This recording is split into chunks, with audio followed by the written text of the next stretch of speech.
सरकारबाट आयो यस्तो निर्णय, अब लकडाउन हुँदैन, नाकामा कडाई हुन्छ, मास्क अनिवार्य लगाउनु। कालीमाटी बजारमा किसानका लागि स्टल, देउबा अघि नसरे अर्को व्यक्तिलाई प्रधानमन्त्री बनाउने पौडेल पक्षको तयारी। 8 महिनामा प्रति व्यक्ति 5,000 रुपियाँ ऋण थपियो। झापाका बासिन्दा भन्छन् कि कुलमान घिसिङ देऊ कि बिजुली देऊ, यसबारे महत्त्वपूर्ण जानकारी। 9 महिनाको छोरी छाडेर आमा भागिन्, घरमा पुग्दा छोरीको रुवाबासी, कठै जिन्दगी। यस्तो दृश्यले कसको मन नछोला र हृदय विदारक काण्ड पनि आजकै समाचारमा। अर्कैसँग भागेर 2 महिनापछि घर फर्किँदा घरमा भयो यस्तो लफडा। दुःखमा साथ दिएकी श्रीमती पहिला गएकै भए पनि फर्केर आऊ भन्दै श्रीमान रुँदै मिडियामा। अप्रिल फुलमा किन दिइयो रचनालाई श्रद्धाञ्जली? विदेशमा ग्रीन कार्ड प्राप्त नागरिकको गणना नहुने, बडीगार्ड झडप, होली घटनामा संलग्न 8 सार्वजनिक। भारतबाट आएका 68 जनामा कोरोना संक्रमण, भाइरसको भेरिएन्ट बारे सरकार बेखबर।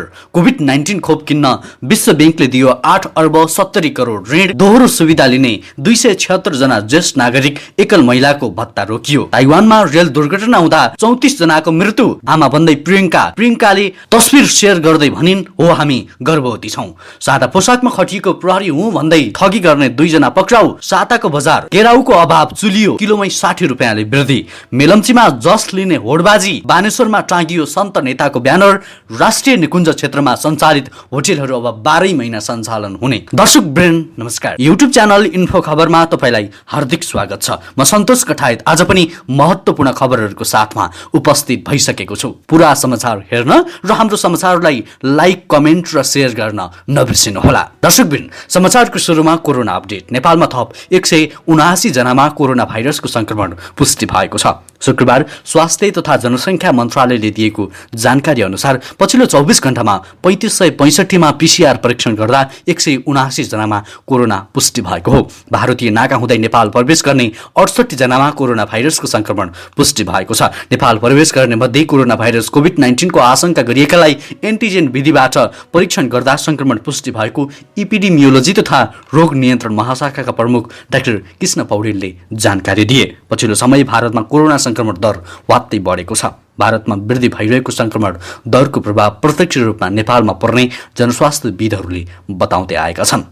दर्शकवृन्द, कोरोना भाइरसको संक्रमण दिनानुदिन बढिरहेको छ, तर सरकारको तयारी र सचेतना शून्य देखिन्छ। यसबारे तपाईको प्रतिक्रिया कमेन्ट बक्समा उल्लेख गर्न नबिर्सिनुहोला। त्यसैगरी अब कुलमान घिसिङको प्रसङ्ग।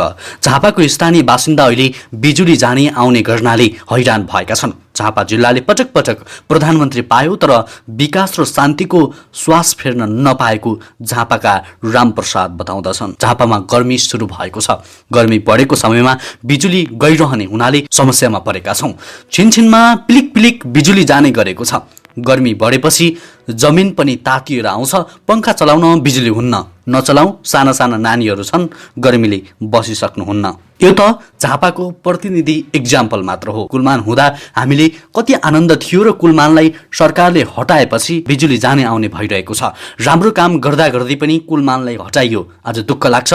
झापाको मानिसले देश चलाउँदै गर्दा झापाका बासिन्दाले चाहिँ शास्ति खेप्नु परेको स्थानीयले बताउँदछन्। जब बिजुली जान्छ तब झलझली कुलमान घिसिङको याद आउँछ। हामीले कि त कुलमान घिसिङ देऊ कि कुलमान जस्तै अर्को कुलमान देऊ, होइन भने हामीलाई बिजुली देऊ। यस्तै हुने हो भने फेरि पनि टुक्कीको सहायता लिनुपर्ने दिन आउन लागेको हो कि जस्तो आभास भएको छ, स्थानीय रामप्रसादले बताउँदछन्। हुन त झापा केपी ओलीको जिल्ला भए पनि अधिकांश विकास निर्माणका काम लथालिङ्ग छन्। पटक पटक सबैभन्दा बढी बजेट झापामा गए पनि बजेट अनुसारको आधा काम पनि नभएको स्थानीय बासिन्दा बताउँदछन्। दर्शकवृन्द, तपाईको ठाउँतिर पिलिक पिलिक बत्ती जान्छ कि जाँदैन र तपाईले कुलमान घिसिङलाई कतिको सम्झिनुहुन्छ? कृपया कमेन्टमा जानकारी गराउन नबिर्सिनुहोला। त्यसैगरी अब लकडाउन नहुने प्रसङ्ग। अर्थमन्त्री विष्णुप्रसाद पौडेलले कोभिड संक्रमण रोकथामका लागि लकडाउन नहुने स्पष्ट पारेका छन्। कोभिड-19 को दोस्रो लहरबाट जोगिनुपर्ने अवस्था सँगसँगै आर्थिक सामाजिक क्रियाकलापलाई नियमित गर्नुपर्ने भएकाले स्वास्थ्य मापदण्डलाई कडाइका साथ पालना गराउने तर लकडाउन र सीमानाका बन्द नगरिने बताएका हुन्। सरकारको सोच के हो भने कोभिडको दोस्रो लहरको चर्चा चलिरहेको छ, त्यसबाट हामी जोगिनु पर्नेछ। अर्कोतर्फ आर्थिक सामाजिक क्रियाकलापलाई नियमित र सुचारू पनि गर्नुपर्ने आवश्यकता छ। त्यसकारण हामी आर्थिक सामाजिक क्रियाकलापलाई सुचारू पनि गर्छौं, नियमित पनि गर्छौं र स्वास्थ्य मापदण्डलाई ख्याल गरेर अगाडि पनि बढ्छौं। अहिले सरकारले सीमानाका बन्द गर्ने, लकडाउन गर्नेतर्फ सोचेको छैन, त्यो अहिले उपयुक्त पनि हुँदैन। त्यसैगरी अब अर्को समाचार। जिल्ला प्रहरी कार्यालय बागलुङले बडीगार्ड झडप घटनामा संलग्न 8 जनालाई पत्रकार सम्मेलन गरी आज सार्वजनिक गरेको छ।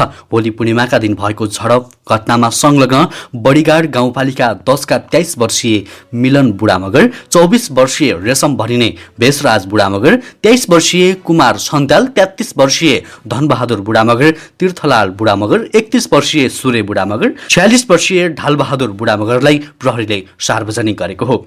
चैत 15 गते होली खेल्ने क्रममा बडीगार्ड गाउँपालिका 10, निसीखोला गाउँपालिका 7 को सिमाना बल्देधुरीमा झडप हुँदा 2 जनाको मृत्यु भएको थियो। घटनामा निसीखोला गाउँपालिका 7 का 36 वर्षीय प्रकाश कुँवर र 34 वर्षीय दीपक दमाईको ज्यान गएको थियो।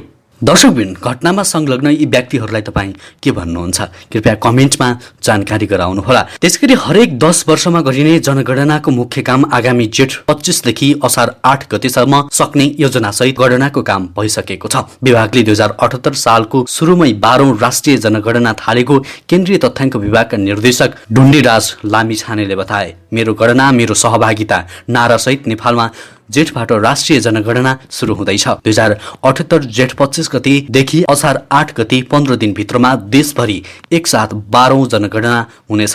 त्यसका निमित्त चैत 9 गतेदेखि 23 गतेभित्र नमुना जनगणना भइरहेको छ। यसपालि विदेशमा ग्रीन कार्ड प्राप्त नागरिकको गणना हुँदैन। विभागका निर्देशक ढुण्डीराज लामिछाने भन्छन्, विदेशमा ग्रीन कार्ड प्राप्त नागरिक र उतै बिहे गरेर बसेको नागरिकको गणना हुँदैन, तर रोजगार, पढाइ, व्यापार लगायत विभिन्न उद्देश्यले विदेशमा रहेका सबै नागरिकको परिवारलाई सोधपुछको आधारमा गणना गरिनेछ। त्यसैगरी अब चर्चित गायिका रचना रिमालको प्रसंग। चर्चित गायिका रचना रिमाललाई टिकटकमा हार्दिक श्रद्धाञ्जली दिइएको छ। मूर्ख दिवसको दिन बिहानैदेखि देश तथा विदेशमा आफ्ना आफन्तलाई कसैले श्रद्धाञ्जली दिए त कसैले झुटो बोलेर यो दिन मनाइरहेका छन्। त्यस्तै एक घटना घट्यो रचना रिमालसँग रिलेटेड। उनी एक सोझी गायिकाको रूपमा परिचित छन्। उनलाई बिहान एउटा टिकटक आइडीबाट रेप डियर भनेर टिकटक भिडियो बन्यो। उनको टिकटक भिडियो निकै भाइरल बन्यो र रचना रिमाल कहाँ पुग्यो, उनले के भइरहेछ भनेर सामाजिक सञ्जालमा उक्त टिकटकको स्क्रिनशट समेत पोस्ट गरेकी छन्। उनका समर्थकले उक्त भिडियो हटाउन चर्को दबाब दिएपछि उक्त आइडीबाट त्यो भिडियो हटेको छ। उक्त केटी रचना रिमालको फ्यान भएको र यसो गरे भाइरल भइन्छ कि भन्ने ध्यानले उसो गरेको उनले बताएकी छन्। अहिले उक्त केटीले माफी पनि मागेकी छन्। यो समाचार ताजा खबरमा लेखिएको छ। त्यसैगरी अब अर्को समाचार। 9 महिनाको सानी छोरी छाडेर आमा घरबाट भागिन्। प्रेम विवाह गरेर भागेको जोडी 2 वर्ष नपुग्दै छुटिन पुग्यो। आमाको काखमा रमाउने, काखमै निदाउने छोरीको के गल्ती थियो होला? श्रीमान भन्छन्, अरूमा कम भए पनि लाउन खानमा कमी थिएन। राम्रै होस्, जहाँ गए पनि खुसी नै रहोस् भन्दै श्रीमानले दुःख बेसाए। 9 महिनाको यति सानो छोरी जसले आमा नै चिन्दिनन्, त्यही छोरीलाई छाडेर आमा घरबाट भागिन्। प्रेम विवाह गरेको जोडी 2 वर्षमै अन्ततः छुट्टिन पुग्यो। आमाको काखमा रमाउने, आमाकै काखमा निदाउने नानीको के नै गल्ती थियो होला र? श्रीमान दिपेन्द्र बलामी रुँदै बताउँछन् कि लाउन खान नपुगेको भए त स्वाभाविक हो, तर त्योभन्दा बढी चाहिँ केही दिएको थिएन, मैले दिन पनि सकिन। जहाँ गएकी छौ तिमी खुसी हुनु भन्दै दुखेसो व्यक्त गरे। घर झगडा सबैकोमा अवश्य हुन्छ, त्यो पनि भएको हो या होइन हामी त जान्दैनौँ। मनमुटाव कमी कमजोरीबाट दुवैबाट भएको होला, तर यसको सजाय यति सानी फुल जस्ती छोरीलाई किन दिन्छौ? बिन्ती छ फर्किआऊ। घर झगडा सबैकोमा हुन्छ, त्यो पनि भएको हो या होइन हामी त धेरै बुझ्दैनौँ। मनमुटाव कमी कमजोरी दुवैबाट भएको होला, तर यसको सजाय यति सानी फुल जस्ती छोरीलाई किन दिन्छौ? हामी तपाईँलाई अनुरोध गर्न चाहन्छौँ, यो फुल जस्ती नानीको भविष्यको लागि भए पनि तपाईँ फर्केर आउनै पर्छ। दर्शकबिन, यति राम्री फुल जस्ती नानीलाई छाडेर जाने ती निष्ठुरी आमालाई के भन्न चाहनुहुन्छ? कमेन्टमा 2 शब्द लेख्न नबिर्सिनुहोला। त्यसैगरी मोरङको उर्लाबारी 4 का मोहन राजवंशी 12 वर्ष साउदीमा बसेर पसिना बगाए। उनी अब घरमै बस्ने र परिवारसँग समय बिताउने योजनामा नेपाल फर्किए। विवाह भएको वर्षौंपछि बुढेसकालमा श्रीमती हराएपछि अहिले उनका श्रीमान रुँदै मिडियामा सार्वजनिक भएका छन्। उनले दुःखमा साथ दिए कि श्रीमती पहिला गएकै भए पनि फर्केर आए आफूले स्वीकार गर्ने बताएका छन्। एक साता अघि विदेशबाट नेपाल आएका मोहनले अहिले पनि श्रीमतीलाई फर्केर आउन आग्रह गरेका छन्। उनीहरूका 2 छोरा र 1 छोरी हुर्किसकेका छन्। एक छोरा 22 वर्षका र अर्का 14 वर्षका छन्। छोरी 24 वर्षकी भइसकिन्। उनीहरूको विवाह गर्नुपर्ने बेलामा श्रीमती जीवन परिवारसँग हिँडेपछि पुरुष अहिले रुँदै मिडियामा आएका छन्। जसका लागि दुःख गर्न भन्दै विदेश गएका थिए, उनी परिवारले बुढेसकालमा यस्तो धोका दिएपछि उनलाई विष खाउँ कि भने झैँ लाग्छ। उनले मन दुखाउँदै भनेका छन्, दुःखमा साथ दिएकी श्रीमती हो। घरमा पैसा नहुँदा कति दुःख सहेकी हो, तर अब घरमा भरिपूर्ण भएपछि किन गल्ती गरेर श्रीमती हिँडी? श्रीमानले के भन्ला भन्ने लागेको होला भने पनि म माफी दिन तयार छु। समाजलाई पनि मैले सम्झाउन सक्छु। उनले आफ्नो पीडा पोख्दै हामीलाई सुनाए। उनले दुःखमा साथ दिएकी श्रीमतीको साथ खोजेको बताएका छन्। दर्शकवृन्द, यति धेरै माया गर्ने श्रीमानलाई बुढेसकालमा चटक्कै छोडेर जाने श्रीमतीलाई के भन्न चाहनुहुन्छ? कृपया कमेन्टमा जानकारी गराउन नबिर्सिनुहोला। त्यसैगरी सरकारी स्वामित्वको बजार भए पनि किसानले स्टल राखेर तरकारी बिक्री गर्न नपाएको गुनासो गरेपछि कालीमाटी फलफुल तथा तरकारी बजार विकास समितिले पहिलो पटक किसानका लागि स्टलको व्यवस्था गरेको छ। समितिले 12 वटा स्टलको व्यवस्था गरेपछि किसानले तरकारी ल्याएर बुधबारदेखि बिक्री गर्न सुरु गरेका छन्। कालीमाटीमा व्यापारीले सटर लिएर तरकारी तथा फलफुल बिक्री गर्दै आएका थिए। किसानले उत्पादन गरेको तरकारी व्यापारीले किनेर बेच्दा उत्पादकले उचित मूल्य नपाएको र उपभोक्ताले ज्यादै धेरै तिर्नु परेको गुनासो व्यापक छ। किसानले उत्पादन गरेको तरकारी तथा फलफुललाई कालीमाटीमा आफै बिक्री गरून् भनेर स्टल उपलब्ध गराएको समितिका कार्यकारी निर्देशक विनोद कुमार भट्टराईले जानकारी गराए। एक किसानले एक पटकमा 21 घण्टाका लागि स्टल पाउँछ। उनले भने, जो पहिले आउँछ उसैलाई दिन्छौं। समितिका अनुसार स्टलमा 200 टन तरकारी होल्ड गरेर बिक्री गर्दा 500 रुपियाँ तिर्नुपर्छ। स्टलमा सामान राखे बापत किलोको 20 रुपियाँ तिर्नुपर्छ। चालु आर्थिक वर्ष 2077-78 को 8 महिनाको अवधिमा प्रत्येक नेपालीको टाउकोमा 5000 रुपियाँ सार्वजनिक ऋण थपिएको छ। सरकारले चालु आर्थिक वर्षको 8 महिनाको अवधिमा कुल 1 खर्ब 92 अर्ब 42 करोड 44 लाख रुपियाँ सार्वजनिक ऋण लिएको हो। महालेखा नियन्त्रण कार्यालयका अनुसार यो अवधिमा सार्वजनिक ऋणको सामा र ब्याज भुक्तानीमा 38 अर्ब 71 करोड रुपियाँ खर्च भएको छ। यस आधारमा हेर्दा चालु आगामी वर्षको पहिलो 8 महिनामा खुद सार्वजनिक ऋण थप 1 खर्ब 53 अर्ब 70 करोड रुपियाँ भएको छ। यो ऋणलाई प्रत्येक नेपालीको टाउकोमा भाग लगाउँदा 5000 रुपियाँ सार्वजनिक ऋण थप भएको हो। दर्शकवृन्द, यति धेरै ऋण लगाउने हाम्रो नेपाल सरकारलाई तपाईँ के भन्न चाहनुहुन्छ? कृपया कमेन्टमा आफ्नो प्रतिक्रिया लेख्नुहोला। त्यसैगरी नेपाली कांग्रेसभित्र सरकारको नेतृत्व गरे बढ्ने या पर्खने विषयमा विवाद चुलिएको छ। सभापति शेरबहादुर देउबा अवस्था परिपक्व नभएको भन्दै सरकारको नेतृत्वका लागि बढ्न नहुने पक्षमा छन्, तर रामचन्द्र पौडेल सरकारको नेतृत्वका लागि अगाडि बढ्नुपर्ने पक्षमा छन्। आज बस्ने भनिएको केन्द्रीय कमिटी बैठकमा महाधिवेशनको कार्यतालिका अनुसार परिवर्तनका अलावा सरकारमा जाने विषयमा विवाद हुने भएपछि ढिलाइ भएको छ। देउबा र पौडेल समूह आफ्नो रणनीति तयार गर्न छुट्टा छुट्टै बैठक बसेका छन्। उनीहरूले केन्द्रीय कमिटी बैठकमा प्रस्तुत गर्ने प्रस्तावबारे छलफल गरेका हुन्। त्यसैगरी अब अर्को समाचार। कोभिड-19 विरुद्ध सुरक्षित र प्रभावकारी खोपको पहुँच विस्तार गर्न नेपाल सरकार र विश्व बैंक बीच 8 अर्ब 70 करोड रुपियाँ बराबरको सहुलियतपूर्ण ऋण सहयोग गर्न सम्झौता पत्रमा हस्ताक्षर भएको छ। सम्झौतामा नेपाल सरकारको तर्फबाट अर्थ मन्त्रालयका सचिव शिरीष कुमार ढुङ्गाना र मालदिप्स, नेपाल र श्रीलङ्काका लागि विश्व बैंकका राष्ट्रिय निर्देशक फारिस हहाद जर्बोसले हस्ताक्षर गरे। अर्थ सचिव ढुङ्गानाले कम्तीमा 72% नेपालीलाई खोप दिने सरकारको बृहत योजनाका लागि यस अतिरिक्त वित्तीय सहयोगले महत्त्वपूर्ण सहयोग पुर्याउने बताए। उनले नेपालको राष्ट्रिय खोप वितरण योजना अनुरूपको प्रभावकारी खोप सेवा विस्तार र स्वास्थ्य प्रणालीको सुदृढीकरण गर्न यो वित्तीय सहयोग उपयोगी हुने धारणा समेत व्यक्त गरे। त्यसैगरी अब मेलम्चीको खानेपानीको प्रसङ्ग। मेलम्चीमा जस लिने होडबाजी, बानेश्वरमा टाँगियो सन्त नेताको ब्यानर भएको प्रसङ्ग। सिन्धुपाल्चोकको मेलम्चीबाट खानेपानी ल्याएर काठमाडौँवासीको धारामा खसाल्ने करिब 30 वर्षको सपना अहिले बल्ल साकार भएको छ।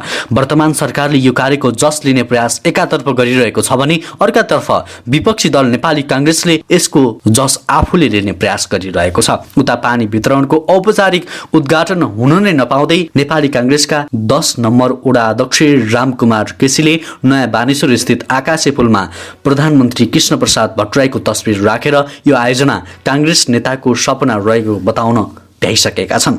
दर्शकवृन्द, करिब 30 वर्षपछि एउटा परियोजना सफल भएको छ, तैपनि जस लिने होडबाजी यसरी चलिरहेको छ। दर्शकवृन्द, यस विषयमा तपाईको धारणा कमेन्ट बक्समा लेख्न नबिर्सिनुहोला। दर्शकवृन्द, यस विषयमा तपाईको धारणा के छ? कृपया कमेन्ट बक्समा कडा कमेन्ट व्यक्त गर्न नबिर्सिनुहोला। त्यसैगरी ताइवानमा भएको रेल दुर्घटनामा 34 जनाको मृत्यु भएको छ भने 72 जना चेपुवामा परेका छन्। 350 जना लिएर सुरुङ मार्गमा कुदिरहेको रेल दुर्घटनामा परि नराम्ररी क्षति भएपछि घाइतेहरूलाई उद्धार गर्न उद्धारकर्मीहरूलाई गाह्रो परेको बताइएको छ। राजधानी ताइतुङतर्फ गइरहेको सो रेलमा स्थानीय पर्व मनाएर फर्किरहेका धेरै पर्यटकहरू पनि सवार थिए। एउटा मर्मत गर्ने गाडीमा रेल मार्गमा आइपुग्दा सो दुर्घटना भएको समाचारमा जनाइएको छ। त्यसैगरी अब केराउको प्रसङ्ग। विगत 6 महिनाको अवधिमा सेतो केराउको मूल्य दोब्बर भन्दा बढी महँगो भएको छ। नेपाल खुद्रा व्यापार संघका अनुसार गत कार्तिकमा सेतो केराउ प्रति केजी 70 रुपियाँमा खुद्रा बिक्री भएकोमा अहिले बढेर 150 रुपियाँ पुगेको छ। त्यस्तै सो अवधिमा हरियो केराउको मूल्य प्रति केजी 110 रुपियाँबाट बढेर 155 रुपियाँ पुगेको छ। संघका अध्यक्ष राजकुमार श्रेष्ठले पछिल्लो पटक केराउको भाग अस्वाभाविक रूपमा महँगो भएको बताए। महँगोमा तिर्नुपर्ने केराउ गुणस्तरीय नभएको उनले बताएका छन्। केराउ आयातमा सरकारले खुकुलो गरिदिए पनि यसको भाव घट्ने अपेक्षा रहेको पनि उनले बताए। आयात गर्न अनुमति। वाणिज्य आपूर्ति तथा उपभोक्ता संरक्षण विभागले यसअघि बन्देज लगाएको केराउ, छोकडा, मरिच, सुपारीको पैठारीमा फुकुवा गरेको छ। विभागका निर्देशक शिवराज सेडाईले केराउको आयातको प्रतिबन्ध खुला गरिसकेकाले अब बिस्तारै केराउको भाव सस्तो हुने बताएका छन्। त्यसैगरी कैलालीमा सादा पोसाकमा खचिएको प्रहरी हुँ भन्दै ठगी गर्ने 2 जना पक्राउ परेका छन्। धनगढी महानगरपालिका 8 स्थित व्यापारीबाट नगद मागेको अवस्थामा नगद 5000 सहित धनगढी 5 का 23 वर्षीय वीरेन्द्र सिंह र वडा नम्बर 2 का 25 वर्षीय पारस मल्ल पक्राउ परेका हुन्। निजहरूको साथबाट माग गरेको नगद समेत बरामद गरी जिल्ला प्रहरी कार्यालयमा ल्याई थप अनुसन्धान भइरहेको कैलालीका सहायक प्रहरी प्रवक्ता तथा प्रहरी निरीक्षक हिक्मत थापाले बताए। विशेष सूचनाका आधारमा सुदूरपश्चिम प्रदेश प्रहरी कार्यालय दिपायल र जिल्ला प्रहरी कार्यालयबाट खटिएको टोलीले उनलाई पक्राउ गरेको हो। साथै निजहरूले अन्य स्थानहरूबाट समेत लुटपाट गरेको तथा पैसा माग गरेको हुन सक्ने भएको हुँदा निजहरूको हुलियाको आधारमा पहिचान भएमा सम्पर्क राख्न प्रहरीले अनुरोध गरेको छ। हवस् त दर्शकवृन्द, आजको लागि महत्त्वपूर्ण समाचार तथा जानकारीहरू यति नै। हरेक दिन बिहानै ताजा अनि सत्य समाचार हेर्नको लागि हाम्रो इन्फो खबरलाई सब्स्क्राइब गर्न नबिर्सिनुहोला। तपाईको आजको दिन उत्कृष्ट बनोस्।